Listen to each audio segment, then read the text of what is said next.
Alors salut les amis et bienvenue dans cette quatrième et dernière vidéo de cette série de vidéos consacrée à la création d'un système d'inscription avec envoi du code d'activation par SMS. Dans cette dernière vidéo, nous allons tout simplement nous intéresser à la page d'activation du compte. Donc ici, nous avons tout simplement un seul label avec un seul champ, également ici avec un petit champ input qui va nous permettre de pouvoir soumettre notre formulaire avec un CSS assez basique. Donc si je me rends au niveau de mon éditeur de texte, qu'est-ce qui va se passer? Premièrement, comme je vous l'ai dit, j'ai un fameux H1 qui marque ici activation de compte. C'est ce H1 qui est présent à ce niveau avec une petite stylisation. On a également ici notre formulaire qui va utiliser la méthode POST et qui va appeler la même page. Donc vu qu'il va appeler la même page, je n'ai même pas a priori besoin de mettre ici l'attribut action. Donc il va automatiquement appeler la même page.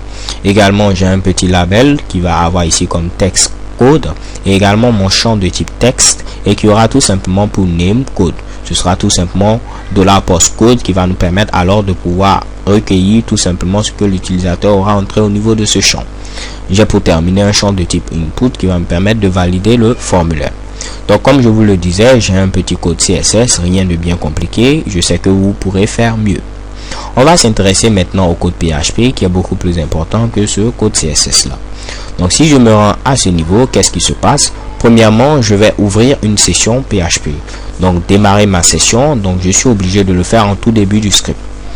Première des choses, on vérifie si $getS existe et qu'il n'est pas tout simplement vide.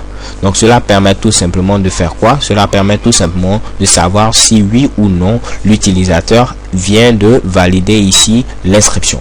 Puisque si vous vous rappelez au niveau de ma page index.php, lorsque je redirigeais l'utilisateur vers la page d'activation, je lui envoyais également un paramètre get qui avait pour valeur ici tout simplement 1 et ce paramètre avait pour nom tout simplement s. Donc si à ce niveau je vérifie ici $getS existe et qu'il n'est pas vide, je vérifie tout simplement si l'utilisateur a bel et bien soumis son inscription. Donc si tel est le cas, j'affiche tout simplement code d'activation envoyé avec un petit background gris qui va indiquer à l'utilisateur qu'il s'agit bel et bien d'un message de succès. Donc c'est à ce niveau que l'utilisateur va prendre son téléphone et essayer de voir le SMS qu'il a reçu avec le fameux code d'activation. Ok? Donc ensuite je vais vérifier si l'utilisateur vient de valider ici notre formulaire d'activation, c'est-à-dire s'il a entré tout simplement le code d'activation et il a cliqué sur le bouton activer. Donc je vérifie basiquement si $post n'est pas vide. Si tel est le cas, je me connecte à ma base de données et je vais tout simplement voir s'il y a un utilisateur au niveau de la base de données qui a cette adresse email que j'ai stocké au niveau de la variable de session et également le code que l'utilisateur vient d'entrer. Donc si l'utilisateur par exemple vient de s'enregistrer, on va avoir ici par exemple teacherdunet@gmail.com et ce fameux code là. Alors donc vu que j'ai stocké l'email de l'utilisateur dans une variable de session, cela me permet de pouvoir faire facilement une vérification. Je vérifie s'il y a un utilisateur au niveau de la base de données qui a une adresse email qui correspond tout simplement à celle que j'ai en session et également qui est attachée à ce code que l'utilisateur a entré au niveau de ce champ. Si je trouve un utilisateur de ce genre, je vais tout simplement activer le compte. Dans le cas contraire, cela signifie que l'utilisateur n'a pas entré le bon code ou tout simplement c'est un fameux utilisateur qui essaie d'hacker le système. Donc je vous le rappelle, ici la sécurité n'est pas profonde, j'essaie tout simplement de vous montrer l'utilisation de cette fameuse API. Donc si on ne trouve pas un utilisateur de ce genre, ce qui est matérialisé par non data, ok, on va afficher tout simplement mauvais code. Dans le cas contraire, on va tout simplement modifier le champ activated. On va maintenant le mettre à 1 et indiquer à l'utilisateur que son compte a été activé. En grosso modo les gars, c'est ceci, rien de bien compliqué comme je vous l'ai dit.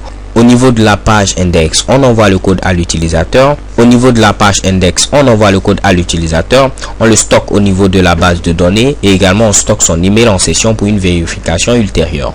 Une fois qu'il vient sur la page d'activation, plus besoin de lui redemander son email puisque tout simplement ce Mitsubishi a été stocké en session.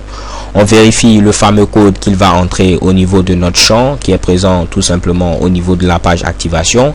Si ce code est identique au code que nous avons stocké au niveau de la base de données et qu'également l'adresse email correspond à l'adresse email que nous avons en session, cet utilisateur est donc un bon utilisateur. Donc on affiche tout simplement votre compte a été activé et on n'oublie pas ici de modifier le champ activated à 1.